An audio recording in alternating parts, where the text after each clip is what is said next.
everybody. Welcome. Happy Friday to everybody within the reach of my voice. How are you doing? And gang, welcome. How are you all doing? Good. I have tacos. Tout le monde, bonjour. I'm enjoying my Friday. Yes. Thank goodness it's Friday at last, the weekend. I hope all of you guys have something refreshing and relaxing or fun to do over the next weekend. Nothing like summer weekends. Just relaxing at home is refreshing to me. So, I'm sorry, Yukihime, if you have nothing refreshing or relaxing, but... I am working and it's like actually a lot of work both today and the next 2 So, days. you're actually going to work, you're not going to just like read a book while you're at work? No, I'm pulling 12-hour shifts in the next 2 days. You know what? You gotta make up for your slacking off. So, it's... Exactly. And also like right now I am doing more shifts because I switched with a colleague so that I would have like a week off next week. Okay. Like 2 weeks. So you're not too bad. While we toil and sweat, you will be having your week off. There you go. The universe. In Italy. Absolutely. And in Italy. Oh my gosh. Okay, you know what? May you be busy and have no moment of rest. Oh my gosh. I hate you. I hope you get to visit Rome and I can see some awesome pictures. What part of Italy are you going into? Bergamo and Ooh. Milano. Sweet. Oh, Bergamo. I love that place because it is where historically they grew my favorite scent and my favorite tea's flavor, which is bergamot. So, if I could go there, I would get like bottles of perfume to take home. So, lucky ducky, and I wish you lots of patience as you wait for your holiday, and that working over the week is not as bad as I said earlier. I hope is for you. From the bottom of my heart, have fun. All right. So anyway, you guys, we are here not just to chat and to talk about vacationing, but we are here to read Count of Monte Cristo. Now, last time we read 2 chapters, and I limited the nonsense because we want to get a little bit quickly. So, but I think we're only going to read 1 chapter this stream, I believe, unless the gang stated otherwise. We definitely didn't limit our mischief making due to a certain real life occurrence happening on Magpie's part. Yeah. But right now, I think we can take it easy, a little bit easier. So, you can dial in that nonsense, but let's not. You know what? Let's not. Let's just read the comments. Careful. No, I know. The moment I said, I was like, "You're gonna regret this. Don't say it." And I said it, and well, okay. Let's start reading YouTube comments on the chat. First of all, first person on the chat was Yukihime. Hey, Yukihime. And says, hey, exhausted but still happy to be here. I'm happy you're with us. Thank you for joining us. In spite of it being already, after hours for you, I hope that you enjoy our read-alongs. I always love it when everybody makes it here and we can read together. Also, we have Yay, who has posted a summary. Yay, do you want to read your summary?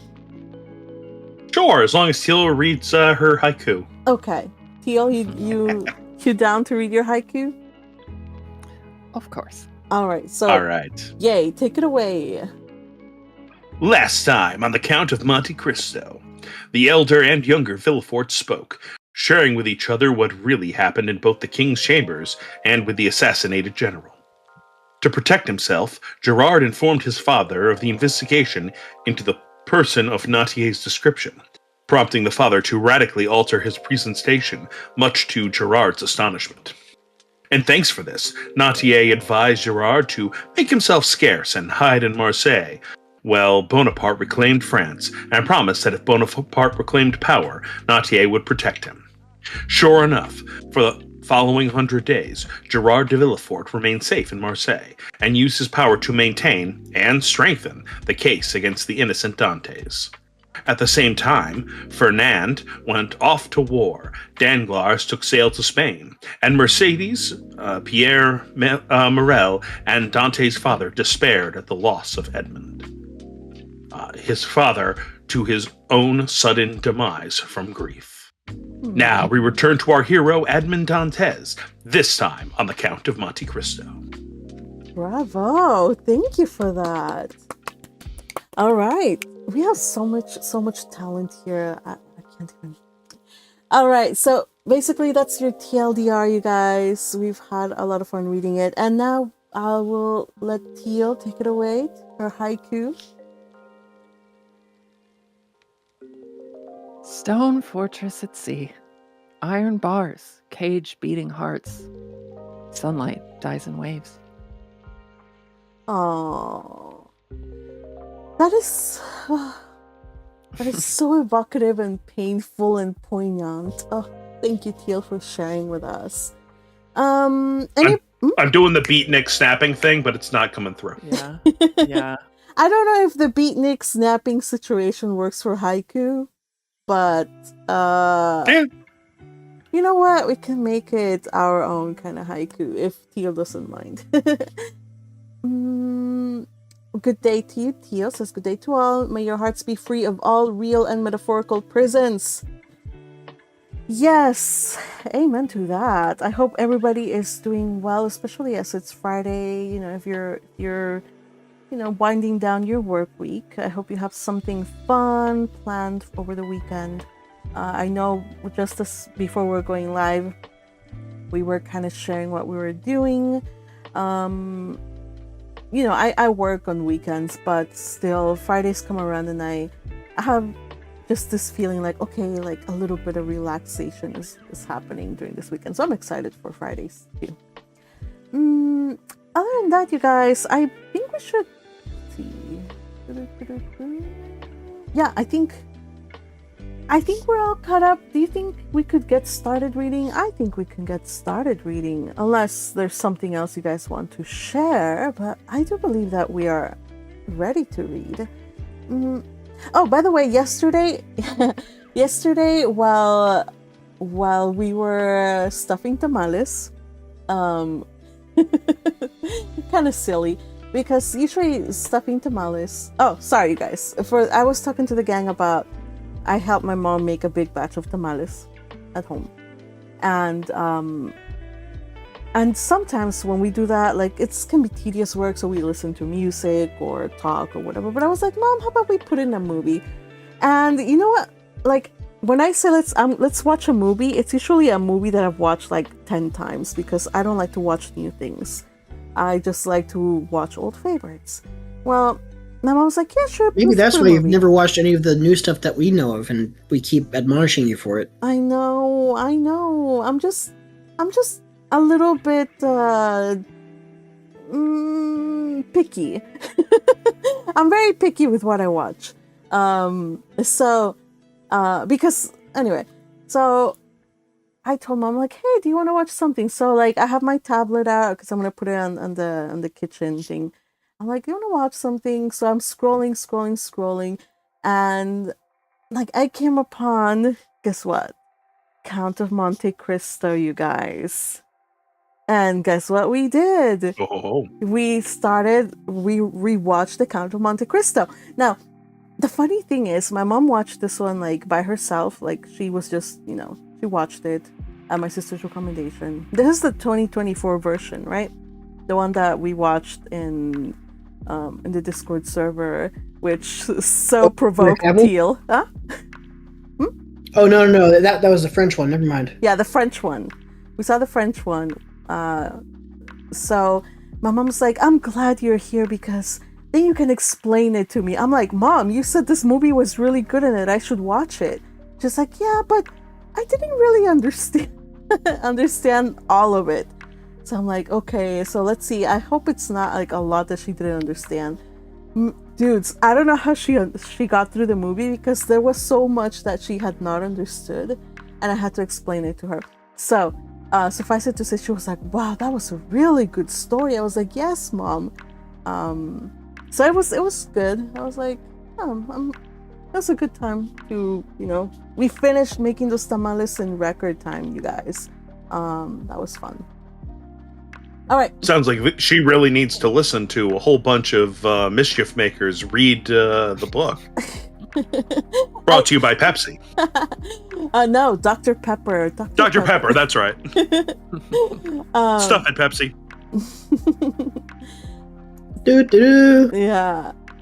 So, suffice it to say, I think she would enjoy it. I just want to kind of get us a little bit more chapters, or maybe not, because then she'll be like, why are you talking about such nonsense?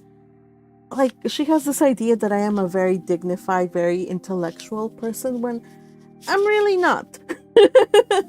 I hate to disappoint you, Mother. Well, she kind of has an idea based on all the Ferdinand videos I've made, and which she faithfully watches. But you guys have one up on me a lot of times, and you guys have a lot of fun at my expense sometimes. So I don't know. What? I would never. I don't think I want my mom to be disillusioned so cruelly. All right, you guys. No, I'm kidding. You guys are my delight and the pride of my heart. Enjoy this. I think your mom would enjoy it. Yeah, probably. Or she would just fast forward to the reading part. All right. So speaking of fast forwarding to the reading part, how about we fast forward to it now? And I am cognizant of the fact that I'm the one that introduced this slight tangent. I'm just saying, like, if you haven't watched the Count of Monte Cristo, the movie, you should definitely watch it. You can watch either the 2024 French version or the 2002 version with what's-his-face Cavill. And there's another one that just came out also this year. I think it's British. I do believe it's a British production. So yeah, there's lots of things to. Anybody watch that one? Teal, have you watched that one or? No, it's a little hard to get a hold of. Yeah. Yeah, well, I'll keep on the lookout. If not, well, we'll just have to, Okay. We also are getting in 2026 a PBS Masterpiece Theater miniseries. From what I understand. We are? Oh my goodness, I think by 2026 we'll still be reading this, so no, seriously. We are still going to be reading this. That's not the only thing that's coming out in 2026. Yo. Exactly. There's so much good stuff to look forward to 2026 for the win. Let's do this, you guys. But anyway. But have you seen the Wishbone version? The Wishbone version is the one I watched first ever. I miss Wishbone. I do too. Unfortunately, I think the doggy passed away in 2008 or 2009, I believe. Oh, almost certainly. If that dog was still alive today, he'd be the world's oldest dog. Yeah, for sure. I don't watch sad animal movies at all. So like. All right. I can. But you can watch sad human movies. Oh yeah, I don't mind them. Make that make sense, Yukihime. No, like okay, like with a human, like it's okay because it happens. You can understand and stuff, but like a dog can't even understand why bad stuff is happening, and like I can't do that. I can't even think about it without crying. Okay. Note to self: I'm going to show both Homeward Bound and All Dogs Go to Heaven. And I'm just going to watch it. And the never-ending story. Ooh, that's a good one too. Not the horsey. Oh. Yeah, exactly, right? I think all of Well, you can rest assured, Yukihime, that Wishbone was a gentleman and a scholar and understood everything that was happening. Exactly. He was the most refined of doggos you will ever meet. Yeah, I don't want to see any dog suffering or any animal suffering. So like, I'm good. But just I heard of the never-ending story, and I am curious about that one. So like, that's the only one. I haven't watched it since I was like 10 years old. And I never watched it. oh yeah, well yeah, you're not of that age bracket, but certain of us are the enlightened individuals that will. Oh, you know what? You should also watch The Land Before Time #1. I think you will enjoy that one. No, I watched it growing up. I love it. Oh, okay. All right. You guys, I know I said a little bit of nonsense, but I think we've gone above and beyond nonsense. A little bit of tangent. You started this with your talk about tamales. I know. It's just so fun. Anyway, let's get started, you guys. Let's read The Count of Monte Cristo. We're going to read chapter 12. Oh no, not 12. Chapter 13, excuse me. 14, actually. 14? You're right. 15. No, not 15. 16. Dwyer, 16. 16. Going once, going twice. Shoot, I just realized I don't have water. Oh well. My goodness, woman. You come in late and you're unprepared. I did not come in Do you late. have I came the in. lipstick? I got Do you my have the lipstick? chapstick. Yes, I got it. I was applying it on. I applied it on. My lips are supple. I'm in my lane. I'm not refreshed. I am. All right, let's do this. Chapter 4. Go get water. Yeah, Go it's get okay. water. You guys will see me suffer. I think I can do a little bit of suffering since Dantès is thrown in jail. Suffering, I can suffer too in sympathy. All right, chapter 14 will be read by the following people. The inspector is going to be read by Yukihime. The governor will be Yay 82. The turnkey will be Yay 82. Edmond Dantès is going to be read by Patrick. And Abe Faria is Teal. Again, our highlighting MVP is Teal. Thank you so much for putting in so much work on the highlighting of this book so we can read comfortably. All right, gang, are you all ready? Yep. All right, then let's do this.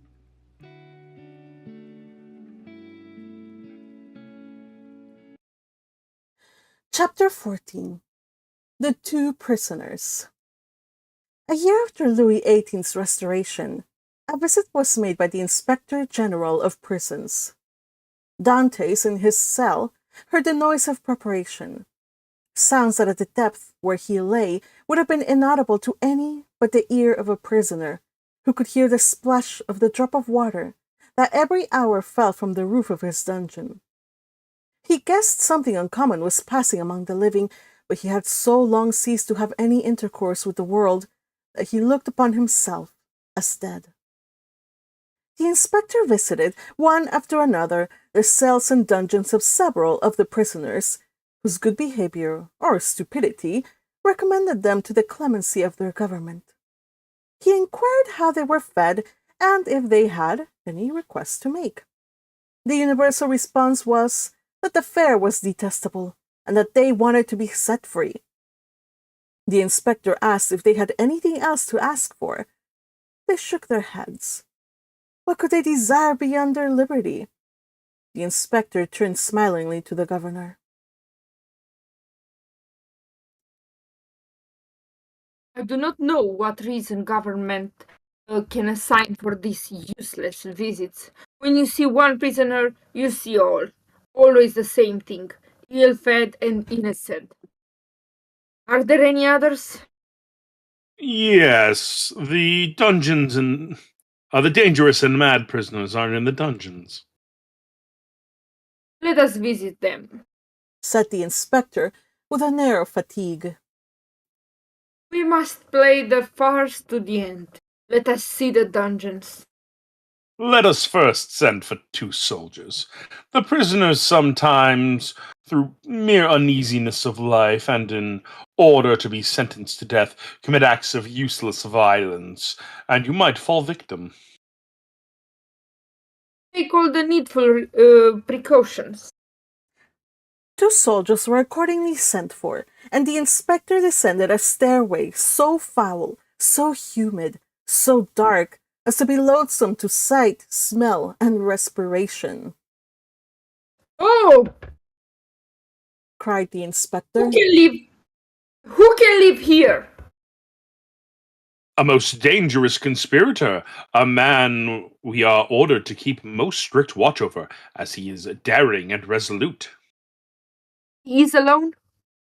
Certainly. How long has he been there? Nearly a year. Was he placed here when he first arrived? No, not until he attempted to kill the turnkey, who took his food to him. Kill the turnkey? Yes, the very one who is lighting us. Is this not true, Antony? True enough. He wanted to kill me. He must be mad. He is worse than that. He is a devil. Shall I complain of him? Oh no, it is useless. Besides, he is almost mad now, and in another year he would be quite so. So much better for him. He will suffer less.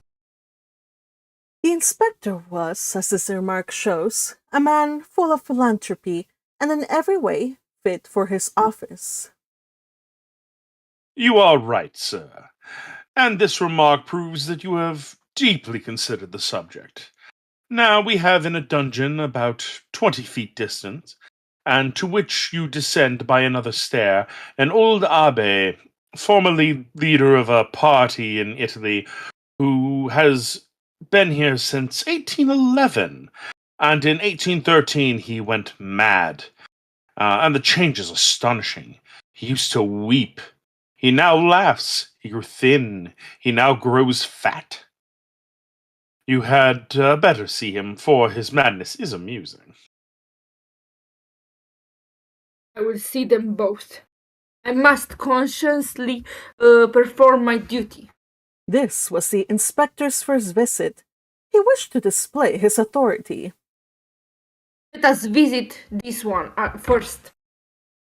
By all means, Replied the governor, and he signed to the turnkey to open the door.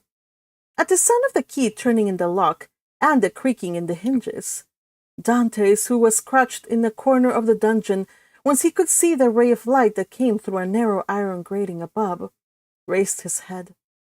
Seeing a stranger escorted by 2 turnkeys holding torches and accompanied by 2 soldiers, and to whom the governor spoke bareheaded, Dantès, who guessed in truth, and that the moment to address himself to the superior authorities was come, sprang forward with clasped hands. The soldiers interposed their bayonets, for they thought that he was about to attack the inspector, and the latter recoiled 2 or 3 steps. Dantès saw that he was looked upon as dangerous. Then, infusing all the humility he possessed into his eyes and voice, he addressed the inspector and sought to inspire him with pity. The inspector listened attentively, then turning to the governor, observed, He will become religious. He is already more gentle.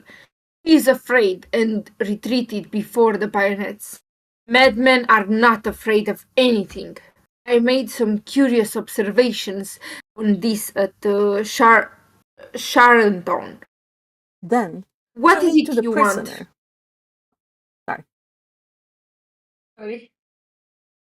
What is it you want?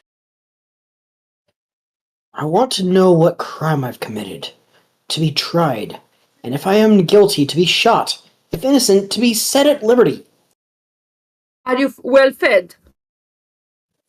I believe so. It's of no consequence. What matters really not only to me, but to officers of justice and the king, is that an innocent man should languish in this prison. the victim of an infamous denunciation to die here cursing his executioners. You are very humble today. You are not so always. The other day, for instance, when you tried to kill the turnkey. It is true, sir, and I beg his pardon, for he has always been very good to me, but I was mad. And you are not so any longer. No, captivity has subdued me, and I have been here so long. So long. When were you arrested then? The 28th of February, 1815, and 2:30 in the afternoon. Today is the 30th of July 1816. Why, it is but 17 months. Only 17 months? Oh, you do not know what is 17 months in prison. 17 ages, rather. Especially to a man who, like me, had arrived at the summit of his ambition. To a man who, like me, was on the point of marrying a woman he adored, who saw an honorable career opened before him, and who loses all in an instant, who sees his prospects destroyed, and is ignorant of the fate of his affianced, his wife, and to whether his aged father is and to whether his aged father be still living. 17 months captivity to a sailor accustomed to the boundless ocean. It's a worse punishment than human crime ever merited. Have pity on me, then, and ask for me not intelligence, but a trial. Not pardon, but a verdict, a trial, sir.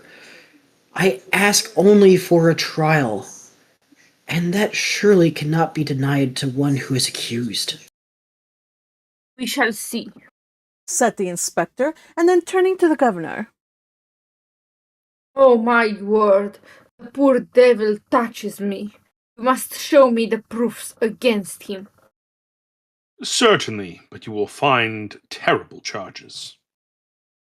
Monsieur, I know it is not in your power to release me, but you can plead for me. You can have me tried. And that is all I ask. Let me know my crime. And the reason why I was condemned. Uncertainty is worse than all. Go on with the lights. Sir, I can tell by your voice you are touched with pity. Tell me at least to hope. I cannot tell you that. I can only promise to examine into your case. Oh, I am free. Then I am saved. Who arrested you? Monsieur Villefort. See him and hear what he says. Monsieur Villefort is no longer at Marseille. He is now at Toulouse. I'm no longer surprised at my detention, since my only protector is removed. Had Monsieur Villefort any cause of personal dislike to you? None. On the contrary, he was very kind to me. I can, then, rely on the notes he has left concerning you. Entirely. That is well. Wait patiently, then. Dantès fell on his knees and prayed earnestly. The door closed, but this time a fresh inmate was left with Dantès. Hope. Will you see the register at once, or proceed to the other cell? Let us visit them all. If I once went up those stairs, I should never have the courage to come down again. This one is not like the other, and his madness is less affected than his one's display for reason. What is his folly? He fancies he possesses an immense treasure. The first year he offered the government 1,000,000 of francs for his release, the second 2, the third 3, and so on progressively. He is now his 5th year of captivity. He will ask to speak to you in private and offer you 5 millions. How curious! What is his name? The Abbe Faria. Number 27. It is here. Unlock the door, Anthony. The turnkey obeyed, and the inspector gazed curiously into the chamber of the mad abbé, as the prisoner was usually called. In the center of the cell, in a circle traced with a fragment of plaster detached from the wall, sat a man whose tattered garments scarcely covered him. He was drawing in this circle geometrical lines and seemed as much absorbed in his problem as Archimedes was when the soldier of Marcellus slew him. He did not move at the sound of the door and continued his calculations until the flash of the torches lighted up with an unwonted glare the somber walls of his cell. Then, raising his head, he perceived with astonishment the number of persons present. He hastily seized the coverlet of his bed and wrapped it around him. What is it you want? Said the inspector. I, monsieur, replied the abbé with an air of surprise. I want nothing. You do not understand. I am sent here by government to visit the prison and hear the requests of the prisoners. Oh, that is different, and we shall understand each other, I hope. There now. It is just as I told you. Monsieur, I am the Abbé Faria, born at Rome. I was for 20 years Cardinal Spada's secretary. I was arrested, why I know not, toward the beginning of the year 1811. Since then I have demanded my liberty from the Italian and French government. Why from the French government? Because I was arrested at Piombino, and I presume that, like Milan and Florence, Piombino has become the capital of some French department. Ah, you have not the latest news from Italy. My information dates from the day on which I was arrested. And as the emperor has created the kingdom of Rome for his infant son, I presume that he has realized the dream of Machiavelli and Caesar Borgia, which was to make Italy a united kingdom. Monsieur, Providence has changed this gigantic plan you advocate so warmly. It is the only means of rendering Italy strong, happy, and independent. Very possibly. Only I am not come to discuss politics, but to inquire if you have anything to ask or to complain of. The food is the same as in other prisons. That is, very bad. The lodging is very unhealthful, but, on the whole, passable for a dungeon. But it is not that which I speak of, but a secret I have to reveal of the greatest importance. We are coming to the point. It is for that reason I am delighted to see you, although you have disturbed me in a most important calculation, which, if it succeeded, would possibly change Newton's system. Could you allow me a few words in private? What did I tell you? You knew him. What you ask is impossible, monsieur. But I would speak to you of a large sum, amounting to 5 millions. The very sum you named. However, continued Faria, seeing that the inspector was about to depart, it is not absolutely necessary for us to be alone. The governor can be present. Unfortunately, I know beforehand what you are about to say. It concerns your treasures, does it not? Faria fixed his eyes on him with an expression that would have convinced anyone else of his sanity. Of course. Of what else should I speak? Mr. Inspector, I can tell you the story as well as he, for it has been dined in my ears for the last 4 or 5 years. That proves that you are like those of Holy Writ, who having eyes sees not, and having ears hears not. My dear sir, the government is rich and does not want your treasures. Keep them until you are liberated. The abbé's eyes glistened. He seized the inspector's hand. But what if I am not liberated, and am detained here until my death? The treasure will be lost.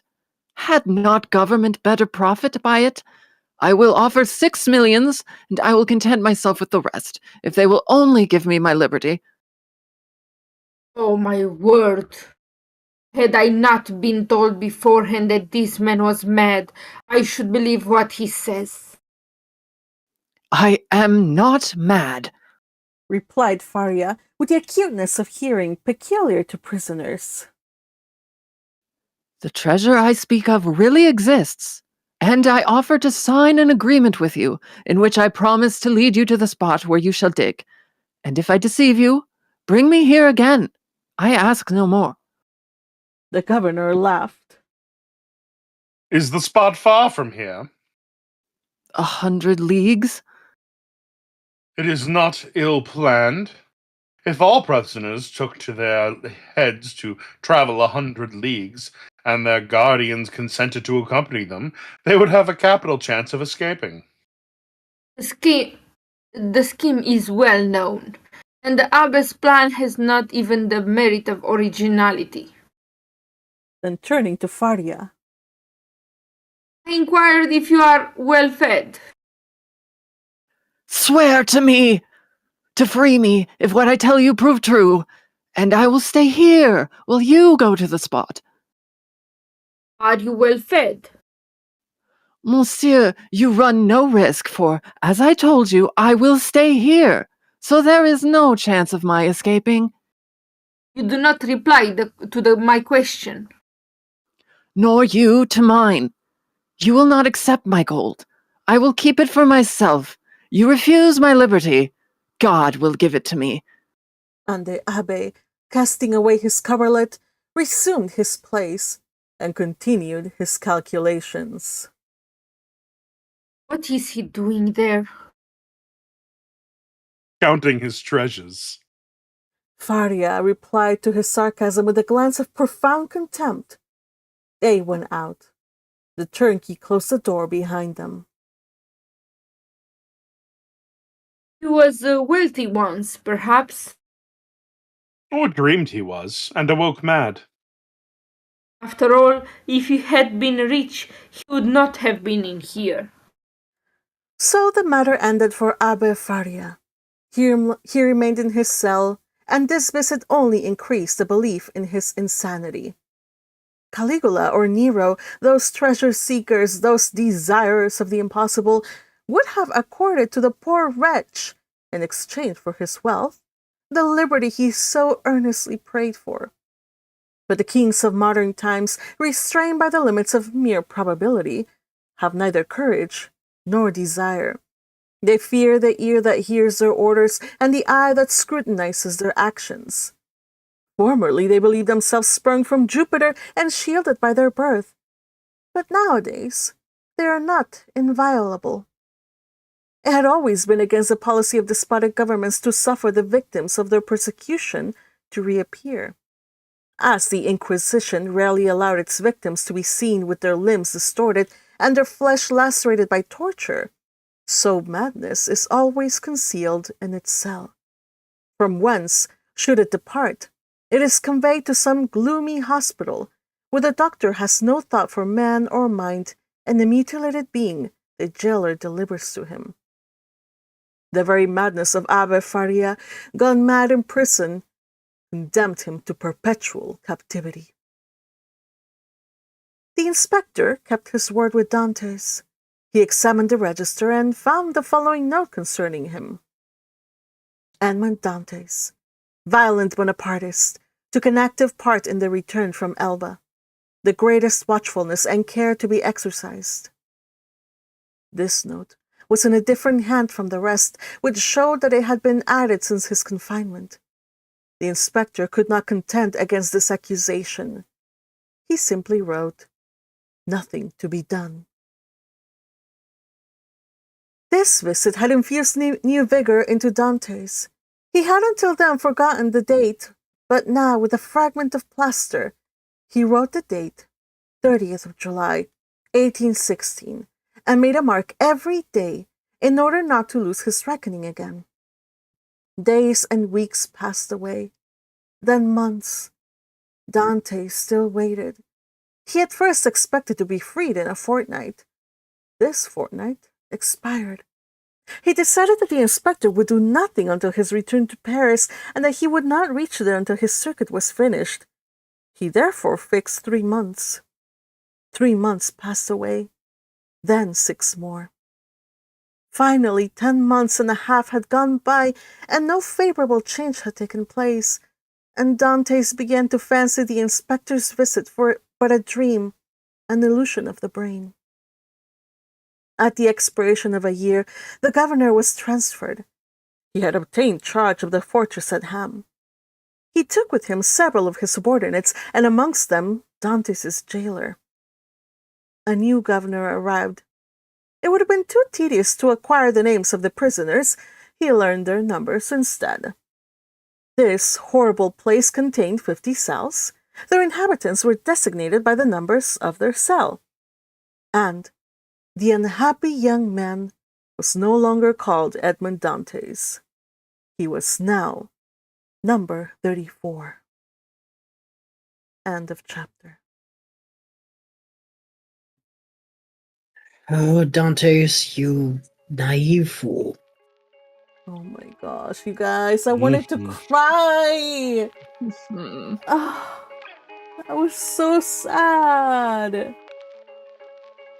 And it's been a year and he still hasn't connected the dots that maybe that guy... like, dude, he said you were gonna let you free and then he cast you into jail. So why do you still believe in him? Well, his eyes hadn't been opened by the cruel light of day yet. He still believes in the potential for people to be good, and he doesn't see that oftentimes people are selfish and will only do what helps them advance. I love some of the turns of phrases that are used here. I don't know. I thought it was beautiful and sad, but it says there was a new inmate in his cell, and that was Hope. I was like, oh no, my baby, no. I don't know. Sometimes, you guys, I feel like hope kinda can be the making or the breaking of a person. I don't know. In some other respects, hope could drive people like to just survive the most difficult part, but sometimes hope can also be like it makes the wait harder, you know? Like the 14 or 20 right, I mean, or whatever years are still gonna pass, but some people might find that more difficult with hope. Sorry, what was that? Hope can be it can be a two-edged sword. On one hand, it can be that thing that keeps you alive through the darkest of times. On the other hand, it can be the thing that drives you insane. And right now, it looks like it's going to be the latter for Dantès. No, my poor baby Dantès. Anything else about this chapter? I know there was something else I wanted to point out, but while I remember, I should have taken notes while doing this. But anyway, go on. Anything else about this chapter you want to remark? Teal. It's a very interesting chapter, psychologically speaking, because you have the inspector who was told beforehand by the governor, like, no, Abbe Faria's mad. He's going to offer you X millions, you know. Of course, he's crazy. That colored the inspector's entire experience. He's like, I would have thought this guy's sane, but since I know he's crazy. Yeah. And then just the brutality of being locked in prison and not having like a sentence or a internment number. Like, Mhm. he doesn't know when he's going to be released or if he's going to be released. That's so Hasn't much even been told his work. crime. Yeah. Mm-hmm. And it's solitary confinement on top of that. Oh my gosh. Yeah, that is going to that will drive people insane, especially not seeing the sun. Oh my gosh. We know These days, that would be called cruel and inhumane. cruel and unusual punishment for sure. And then so we have two instances of we have like the duality of prisoners. One, we have Dantès, who's still kind of like a newbie when it comes to being a prisoner, I guess you want to call it like that. And then there is Abbe Faria, who has been in there locked in jail for like, I don't know, 30 years, a long time. 19, I think, yeah, a very long time. Forget when it was. Well, you said 5 years, so. Was it 5 years? Yeah, because every year he offers another million. So okay, so I forget where it was. He gave a year. Oh, it was 1811. 1811. That he was okay. arrested. Yes. Okay, so I feel like, I don't know why I feel like he's been there for like 20 years. I don't know. Probably because he's an older gentleman. But still, so he's been in solitary for a longer time. And yet, while their circumstances are similar, he's a different kind of prisoner still. What are some of the things that were kind of remarkable about him? Well, he's very intelligent, or at least very learned. Mm-hmm. I loved how he was like, I'm here looking for a way to, turn Newton's ideas upside down. I'm like, yo. I'm like, are you messing with calculus? How dare you? I'm like, Well, no, he just has this interesting idea about how everything is moving relative to other things.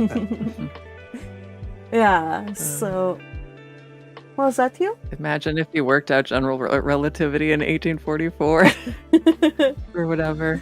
1816. 1816. Yeah. So he's he's so sane that people say he's insane. I don't know, like there's people that say like if you are at the jailhouse, the madhouse, sometimes the most craziest people, or this is what like they say like in like people say, like doctors say, like, yeah, sometimes the crazier the patient, the more sane he seems, and he will try to like change the way you think. I'm like, maybe the guy is actually sane. Maybe. In this case, he proves to be so, he's very articulate, very he's not acting the way a madman or a person should act in regular circumstances. He doesn't, act desperate like the way Dantès does. He doesn't he has like his own like, he's basically clad in rags, but he's like, oh, I have visitors, let me cover myself up to appear presentable. Like, that's kind of like signs of like, this guy's special, could be a genius, or could be like somebody truly, he has an odd sense of dignity. Yeah, that's what it is. This odd sense of dignity that is like, it doesn't go with his circumstances. That kind of like goes against him, unfortunately. Yeah. By the way, I showed a picture of the art that Crusher shared with us. He generated some images of Dantès being desperate and sad in jail. No speech bubbles, because there's no need for speech bubbles. Dantès is very... Kind of looked like Spike Spiegel from Cowboy Bebop. Maybe. That's a heavy load. Yep. All right. So, thank you for sharing that, Crusher.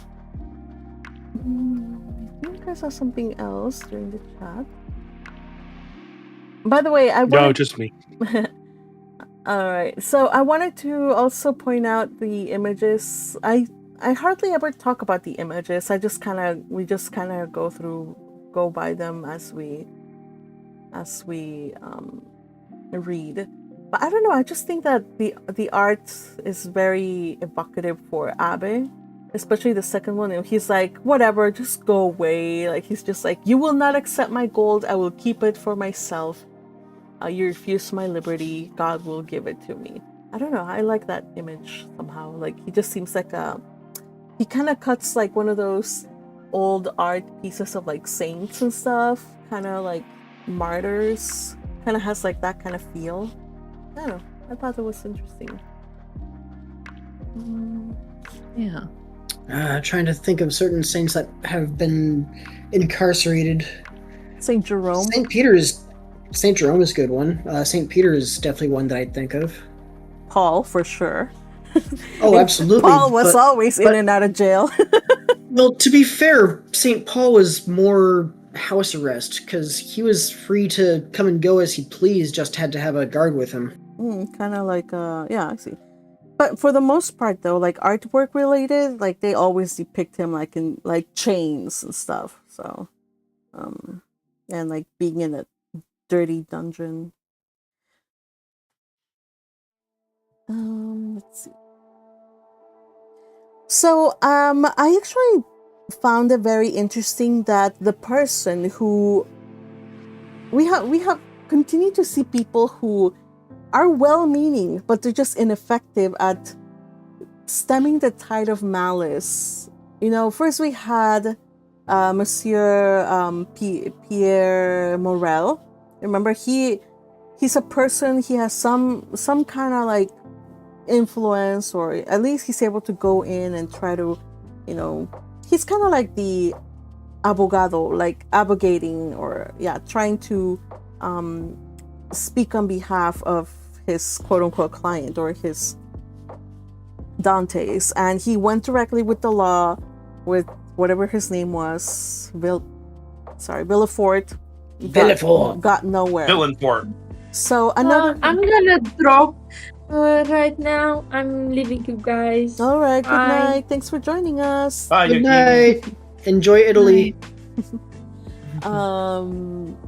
So we have instances of, and the second person who could have probably done a good thing, and they are agents of like he's trying to like wholeheartedly do his job, to like being conscientious about it.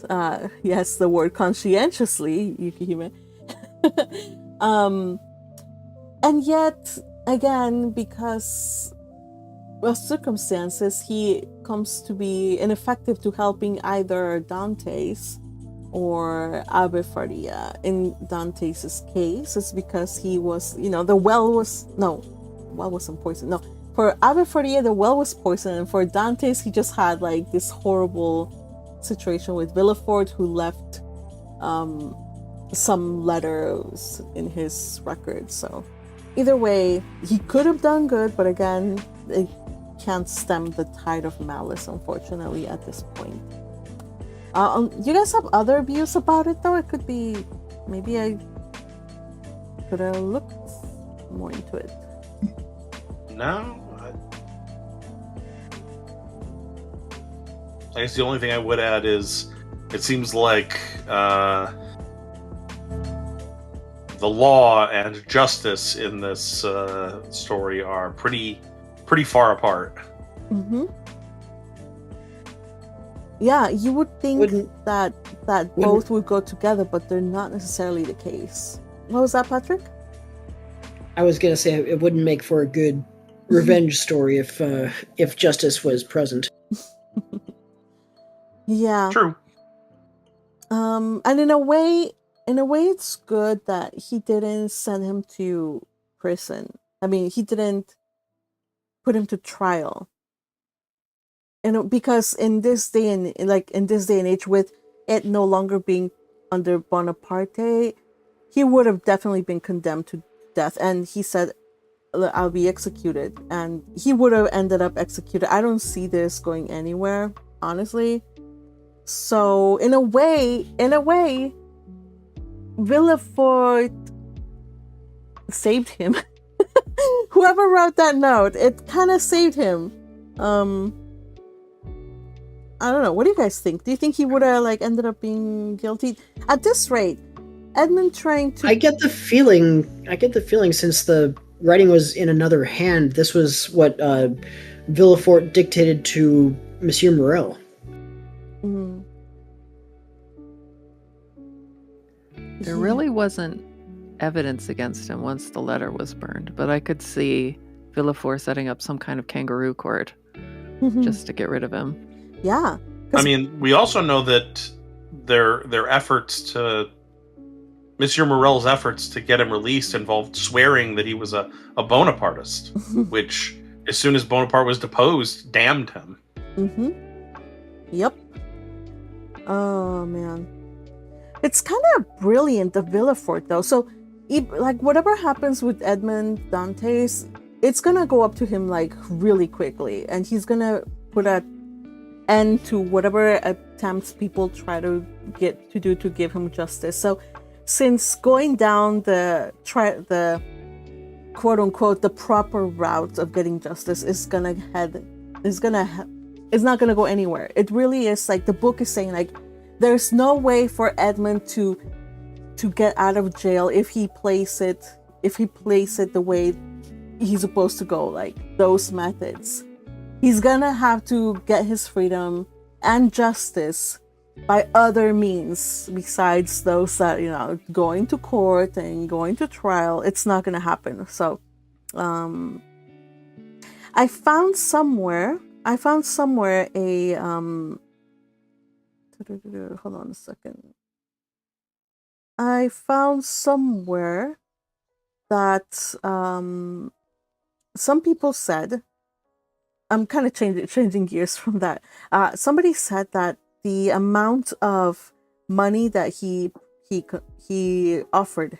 So Abbe Frere was offering like first 1 million, then 2 million, then so this time he offered 6 million francs, which would be around as of like a couple of years ago. That would be about $42 million. So 6 million would be about 42 million US dollars.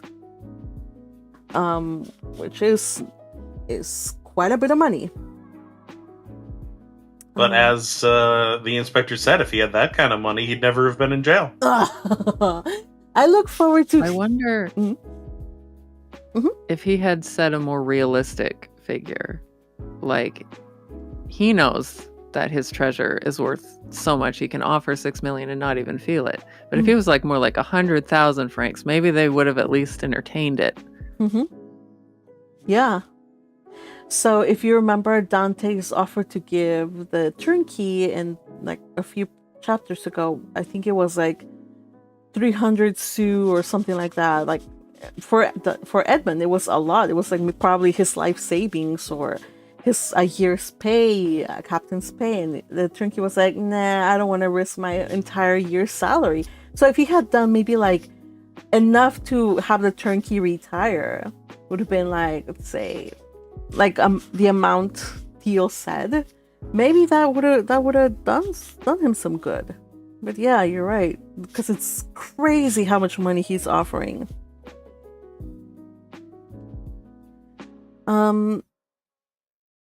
Also, I found it really interesting that at this point, Edmond Dantès is known to like the turnkey and the governor and all of that stuff. They know his story. But then at the end of the chapter it says, yeah, like some guy came over, like the original governor, the turnkey, and all of the assistants. A lot of them, they just left, went to another prison. Somebody else came, too lazy to learn the prisoner's name, so he just went by the number of the cell. You guys, number 34 is my lucky number, and I don't see and And that kind of makes me feel bad. Like, no, why 34? So, yeah, there we go. Yeah, makes me think of a certain more recent beatified saint, Maximilian Kolbe, who was reduced to just a number in Auschwitz. Yeah. Oh my god. I'm gonna say it reminded me of another fictional prisoner turned man out for revenge. V from V for Vendetta. Ooh, that's a good one. That's probably, in retrospect, that is probably a Count of Monte Cristo callback. Probably. Perhaps. Yeah. Anything else about this one this chapter that we read that you think we should discuss? I'm just wondering, you guys, when is Edmond going to stop believing so much in Villefort? It's so sad. And But he's such a good puppy. He believes in the good of everybody around him. No. Well, we'll see. We'll see. He's already been in prison a year. It's clearly been chipping away at him. Yeah. Well, he counted off 17 months, and by the end of the chapter, at least 6 months have Almost passed. 3 So, years. yeah, he's definitely into 3. Yeah. Yep. So, I think it's at least 27 months total. I don't know. So we still have to see if Edmond is going to go absolutely insane, or how he's going to get out of this. We know that he's going to get his revenge. We know that he's, but we have yet to see all the details because someone must become the Count of Monte Cristo. Yes, and to become. I don't know. The title says the Count of Monte Cristo. How is he going to become the Count? I don't know, but there is next door to his cell, there is an old abbé who is offering a huge amount of money, like obscene wealth. Many millions.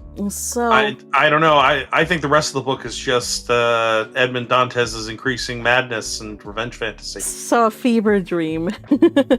You can't trust anything else that happens in this book. You know what? I just wonder. I was actually thinking. Sorry, my brain is just going back and forth. Like, I know we're following this, but I was wondering, like, why didn't? Yeah, exactly, right. Thanks for putting me on blast. But so it's to me insane how nobody took a chance on old Abe's offer. Like, nobody was like audacious enough to say, you know what? Fine, I'll take you on our boat. We're gonna go get that. Like, nobody. And I like how the book kind of covers its butt when it comes to why didn't anybody want to, like, even on the off chance that this madman could really have, like, if I were to give him that option, I'd be like, and I had the power to take him out to incurring no risk, why didn't they just go? And I like that the book kind of covered its butt by saying, yo, like, back in the day, like, people were more audacious, but now, since everybody's tied down by bureaucracy and, like, all of this, they won't do it. So I thought it was an interesting take, and yeah, it makes sense. Like, people are just more worried about moving on in the ladder and, like, influencing and power plays and stuff like that, that if anybody breathed a word of, hey, this guy took a chance on this madman and nothing happened, but hey, he still tried to free this madman, so he's going to be disgraced and fired. So it's kind of like that. Back then, people were more audacious, and it was an interesting point, I thought. Here it is. It's always been against the policy of despotic governments to suffer the victims of their persecutions to appear. So also I like this line about how it is not in the interest of despotic governments to show the victims. So any casualties of what they have of their oppression, they want to hide them. So there was no way that they would they would come to the light of day that this man was jailed for such a long time, and so he was just relegated to be a mad prisoner, unfortunately. So there was a lot going against for poor Abbe Faria. So, yeah. All right, everybody. I think we have covered, I think, most of the points, unless there's something else. And I invite you to please share your comments on the chat or on the comment section. I'm always interested to see what you thought and if we missed something, which of course we always will miss something. If you want to join us... And don't forget to like and subscribe! Exactly. And I'm way ahead of you. If you want to join us, you can do so by supporting me at the Chattering Magpie channel. I have included the link on the chat. If you want to click in there and become a member at the Noble tier, you are given access to this Discord server, so you can join us for the next reads. And who knows, maybe next time, if you come in early enough, you may be able to steal the reading role from any one of these people, though. It's first come, first serve. She's definitely not hoping for me to be unseated as Edmond. No. I'm just saying, hold on. I'm just saying, as long as you don't ask for narrator role, it's fair. It's fair. Anybody can take any role that they want. However, especially if you bought a case of Dr. Pepper and can prove it. Exactly right. This stream is not sponsored by Dr. Pepper, but if Dr. Pepper, we would be. If Dr. Pepper would like to sponsor this stream, feel free to email me at thechatteringmagpie@gmail.com. Always open for opportunities to spread the message, even though I've never tasted always willing Dr. to Pepper. sell out. Yeah, exactly. Even though I've never in my life tried Dr. Pepper, I will sell Dr. Pepper. I don't care. All right, you guys. How's that for nonsense? I promise you guys there will be a little bit extra nonsense in this read along. I hope you got your fill of it. All right, you guys. So I believe that's it. We have come to the end of our stream. Always thankful for you guys who show up to read, to listen, to the chat. And if you want to join us, please do so. You can also join us on Wednesday just to listen to our reading, again, on the usual time, 4 o'clock Pacific, and Fridays at 1 o'clock Pacific. I hope that you guys had fun, and I'm looking for the list of people who read. Here it is. Today reading, we had chapter 14. The following people read. The Inspector was read by Yukihime. The Governor was read by Yay82. The Turnkey was also read by Yay82. Edmond Dantès was read by Patrick. And Abbe Faria was read by Teal. Highlighting today was also done by Teal. Thank you so much, all of you, for joining us, and I hope that you guys have a wonderful weekend full of fun, or if not fun, at least relaxation. And for those of you for whom it is summer, keep cool, drink plenty of water, as well or as Dr. Pepper. Yeah, I was getting there. Refreshing Dr. Pepper. And if you're in the southern hemisphere and it's winter, you can always try heating up a Dr. Pepper. Warm Dr. Pepper. It is a recipe. That sounds revolting, but okay. Yo, I heard this lady. Actually, I had a teacher. She said that she was from Germany. She said her mom, her nightly nightcap, was a little shot glass of beer microwaved, and I was like, "Is that a thing?"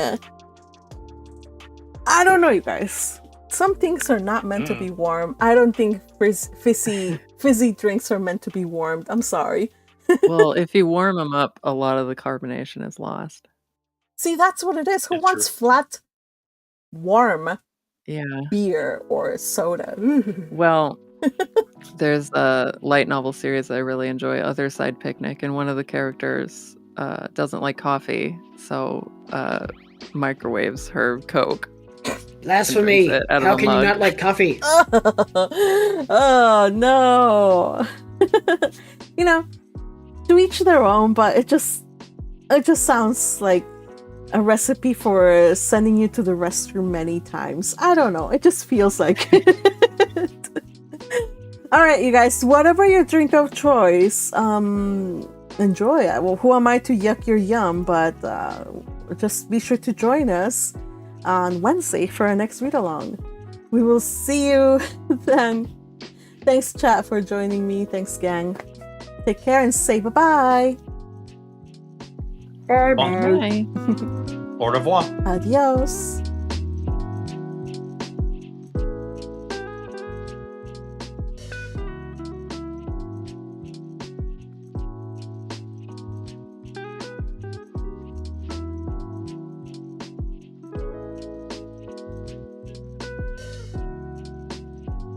Okay, we are